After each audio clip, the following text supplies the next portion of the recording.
Dunia sedang diguncangkan dengan adanya virus corona. Novel coronavirus 2009 adalah virus baru. Virus corona adalah virus penyebab penyakit pernafasan yang merupakan satu keluarga dengan virus penyebab SARS dan juga MERS. Virus COVID-19 ditemukan di kota Wuhan, Cina pada akhir Desember 2019. Virus ini menular dengan sangat cepat dan telah menyebar ke hampir semua negara.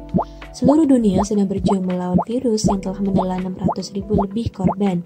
Hanya dalam waktu beberapa bulan, angka kejadian positif COVID-19 terus bertambah hingga jutaan orang di dunia. Di Indonesia sendiri, saat ini sudah mencapai ratusan ribu orang yang sudah positif COVID-19. Berbagai upaya dilakukan untuk meminimalisir dan memutus rantai penyebaran virus ini sampai mampu mempengaruhi atau merubah kegiatan masyarakat di dunia. Keluar rumah menjadi tidak bebas, diliputi rasa cemas, takut, hingga panik. Demikian dapat mengganggu kesehatan mental saat pandemi dengan beberapa hal berikut ini. Ada beberapa hal penting yang perlu kita ketahui mengenai COVID-19 ini, teman-teman. Salah satunya, banyaknya mitos dan fakta yang dapat menimbulkan kesalahpahaman dan juga kekhawatiran di masyarakat. Yuk, mari kita simak bersama. Pengering tangan efektif untuk membunuh virus COVID-19. Ini mitos. Faktanya, pengering tangan tidak efektif dalam membunuh virus corona terbaru tersebut. Melainkan, untuk melindungi diri dari virus tersebut, disarankan agar kita sering membersihkan tangan dengan sabun dan air atau menggunakan pembersih tangan yang mengandung alkohol. Setelahnya, kita keringkan dengan tisu atau pengering tangan.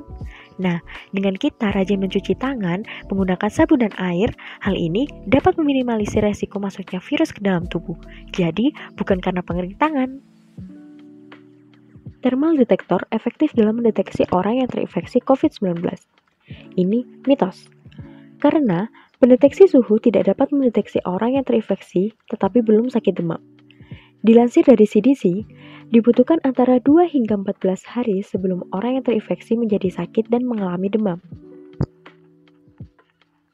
Menyemprotkan alkohol atau klorin ke seluruh tubuh dapat membunuh virus COVID-19. Ini mitos. Karena menyemprotkan alkohol atau klorin ke seluruh tubuh tidak akan membunuh virus yang telah memasuki tubuh kita. Sebaliknya, menyemprotkan zat-zat semacam itu bisa berbahaya bagi pakaian atau selaput lendir tubuh seperti mata dan mulut. Antibiotik efektif dalam mencegah dan mengobati COVID-19. Ini mitos. Faktanya, antibiotik tidak bekerja melawan virus, melainkan hanya bakteri. Sedangkan COVID-19 adalah penyakit yang disebabkan oleh virus corona. Oleh karena itu, antibiotik tidak boleh digunakan sebagai sarana pencegahan atau pengobatan. Infeksi virus corona bisa mengenai semua umur. Ini fakta. Serangan virus corona jenis baru ini diketahui lebih banyak menginfeksi orang-orang dengan usia lanjut, karena usia lanjut dinilai lebih rentan terinfeksi virus, sebab mereka berpotensi memiliki kondisi sakit yang lebih kronis seperti diabetes atau penyakit paru.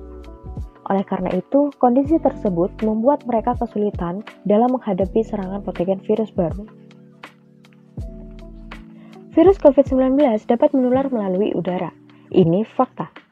Meski sebelumnya Badan Kesehatan Dunia WHO mengatakan bahwa virus ini dapat menular melalui droplet atau tetesan air liur penderita virus tersebut, akan tetapi baru-baru ini WHO mengakui bahwa virus COVID-19 dapat menular melalui udara, berdasarkan bukti hasil penelitian ilmuwan di beberapa negara. Tepatnya, virus ini dapat menyebar melalui partikel kecil di udara yang diproduksi saat kita berbicara ataupun bernafas. Resiko tertular virus melalui udara akan semakin tinggi apabila kita berada di tempat yang ramai, sempit, dan memiliki ventilasi yang buruk. Tidak ada obat khusus untuk mencegah dan mengobati paparan virus COVID-19 sampai saat ini. Tidak ada pula obat khusus yang disarankan untuk mencegah atau mengobati virus corona baru tersebut. Namun, mereka yang terinfeksi virus harus mendapatkan perawatan yang tepat untuk meredakan dan mengobati gejala.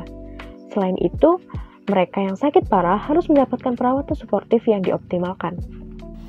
Selain adanya mitos yang berkaitan dengan COVID-19, banyak beredar berita-berita hoax yang belum tentu kebenarannya tetapi banyak dipercaya oleh masyarakat dan dapat menyebabkan perasaan khawatir, cemas, lalu berkembang menjadi stres. Hal ini membuktikan bahwa adanya pandemi COVID-19 bukan hanya menyerang fisik dan ekonomi masyarakat dunia, namun dapat menyerang kesehatan mental seseorang. terjadinya pandemi COVID-19, adanya mitos terkait COVID-19 hingga berita hoaks yang beredar cukup mempengaruhi kesehatan mental seseorang.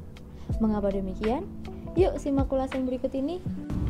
Pandemi COVID-19 telah merugikan banyak bidang loh, mulai dari kesehatan, ekonomi, hingga berdampak pada efek psikologis negatif dan kesehatan mental masyarakat seluruh dunia, termasuk di Indonesia.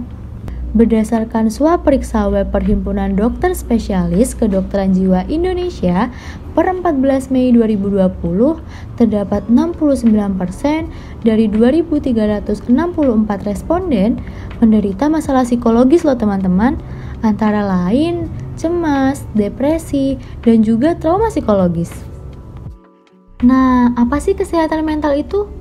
Menurut WHO, kesehatan mental merupakan kondisi dari kesejahteraan yang disadari oleh individu, yang di dalamnya terdapat kemampuan-kemampuan untuk mengelola stres kehidupan yang wajar, untuk bekerja secara produktif dan menghasilkan, serta berperan di dalam komunitasnya.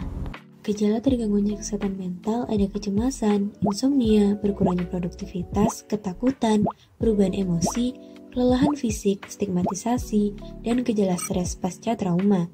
Suatu penelitian menemukan 28-34% mengalami PTSS dan 20% mengalami ketakutan. Lama durasi karantina, perasaan kesepian, takut terinfeksi, stigma negatif, dan berita-berita hoax yang tertangkap oleh indera kita akan membuat otak mengeluarkan hormon kortisol yang dapat menyebabkan perasaan khawatir, cemas, dan juga stres. Perasaan tersebut merupakan respon biasa karena hal itu termasuk ke dalam bentuk mekanisme pertahanan diri atau tanda bahwa ada ancaman yang kita hadapi. Kondisi ini rentan terjadi selama kebijakan stay at home yang telah ditetapkan pemerintah dan WHO untuk memutus mata rantai penyebaran virus corona. Namun, hal ini jangan dianggap remeh ya teman-teman.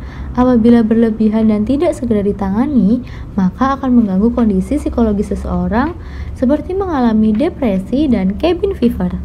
Cabin fever adalah istilah untuk menggambarkan berbagai perasaan-perasaan negatif seperti bosan, sedih, dan lain-lain akibat terlalu lama terisolasi di dalam rumah atau tempat tertentu. Setelah kita mengetahui penjelasan terkait gangguan kesehatan mental mulai dari definisi hingga gejalanya, lalu bagaimana cara untuk mengatasi atau mencegah gangguan kesehatan mental saat pandemi COVID-19 ini?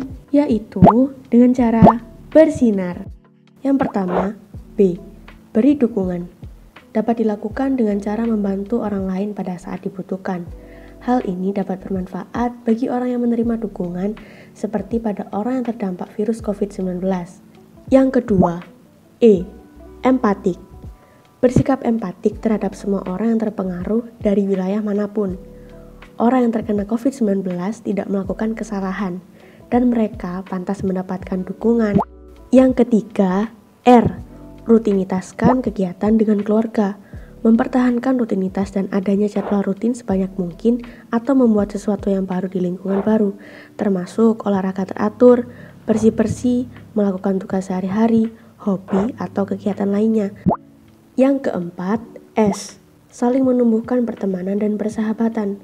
Hal tersebut penting untuk perkembangan dan kesejahteraan psikologis. Kelima, I. Imbangi kegiatan sehat. Selama masa stres, perhatikan juga kebutuhan dan perasaan kita sendiri. Terlibat dalam kegiatan sehat yang kita nikmati dan temukan relaksasi. Berolahraga secara teratur, menjaga rutinitas tidur secara teratur, dan makan makanan sehat. Yang keenam, N. Nonton berita tentang COVID-19 seperlunya. Meminimalkan menonton, membaca, atau mendengarkan berita tentang COVID-19 yang menyebabkan timbulnya perasaan cemas atau tertekan.